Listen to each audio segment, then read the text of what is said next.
Bien-aimés, fidèles auditeurs, chers internautes, bonjour ou bonsoir.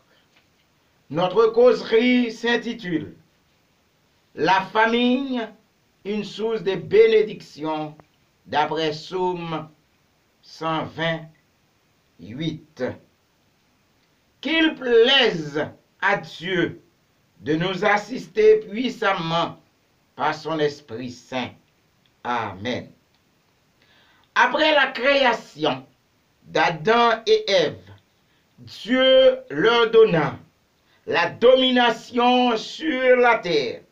Genèse 1er, 26 et 2, 15.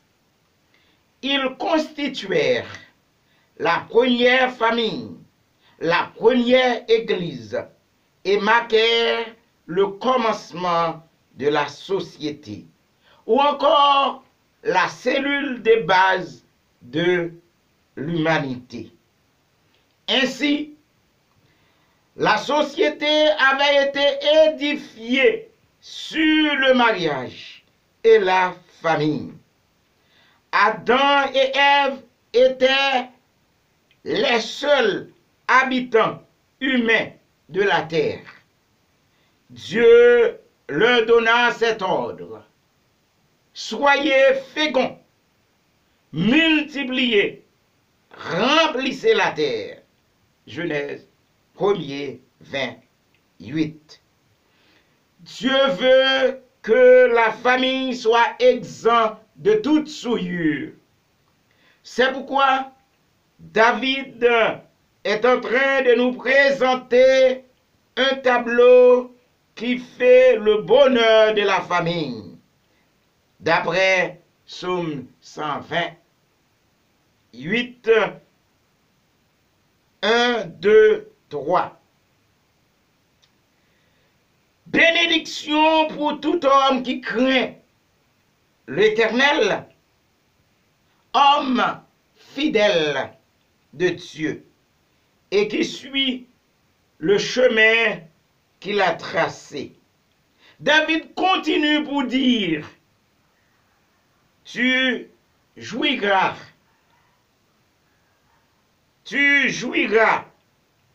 du travail de tes mains. Tu es heureux, signe de bénédiction. Tu prospères. C'est pourquoi c'est la prospérité de la famille dans tous les points de vue, physique, mental, social, spirituel. Ta femme est comme une vigne fertile et tes fils autour de ta table comme des jeunes oliviers. Le mot heureux ou bénédiction apparaît 2 fois dans le texte. Et le verbe bénir apparaît également 2 fois. Cela suppose quand l'homme vit en famille, c'est déjà pour lui une bénédiction. Et pour tous les membres de sa famille, même ceux qui habitent près de sa maison jouiront de ses bénédictions. L'homme idéal à la place idéale de Dieu, la femme de cet homme fidèle ne sera pas stérile. Elle mettra des enfants au monde, des enfants bénis de Dieu, bien éduqués, bien préparés pour la vie. Jamais cet homme fidèle ne peut planter des arbres. Pour un autre récoltera les fruits de son travail. Il condamne les hommes méchants. Il condamne les chevaliers de nuit. Vive le monde des hommes droits, fidèles, intègres, dit-il. Les fils de cet homme fidèle se considèrent comme des plants d'olivier. Olivier ici signifie arbre aux feuillages persistants, exigeant une grande lumière et un climat doux, cultivé surtout dans le bassin méditerranéen qui fournit l'olive. Olivier, enfin, était dans l'Antiquité un emblème de fécondité et un symbole de paix et de gloire. Ma femme, Elvire Maurras, est le fruit d'une semaine de prière, prêchée à l'église adventiste du 7e jour, Jérusalem. Jusqu'à présent, nous travaillons ensemble pour la cause de Dieu. Elle me comprend très très bien. Elle met des enfants au monde. Quelle bénédiction de la part de Dieu. Ma femme, Mine, est un coin du ciel sur terre. L'homme qui craint l'Éternel vivra longtemps. Il verra les enfants de ses enfants.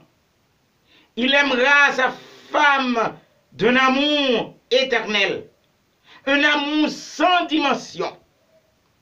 Il s'accrochera et se collera à sa femme pour toujours. Il dira que rien au monde ne pourra le séparer de sa femme.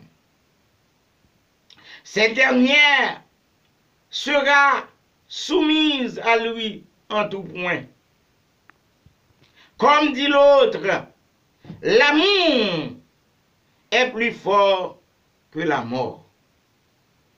Nous vous conseillons de revoir nos causeries 1 plus 1 égale à 1.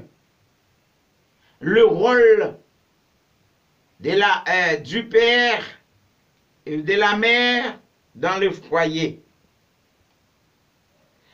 Voici une déclaration de la servante du Seigneur dans Message à la jeunesse.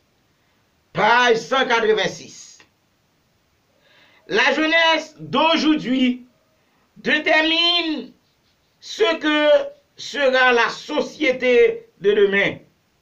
L'avenir de nos enfants et de nos jeunes gens dépend de la famille où ils grandissent. La maladie, la misère et les crimes dont souffre l'humanité proviennent en grande partie du manque d'éducation familiale. Si la vie de famille était pure et saine, si les enfants étaient préparés aux responsabilités et aux dangers de la vie, oh, quel changement se produirait dans le monde. En fin de compte, heureux l'homme qui craint l'Éternel, qui marche dans ses voies. Que l'Éternel te bénisse, ainsi aussi longtemps que tu vivras.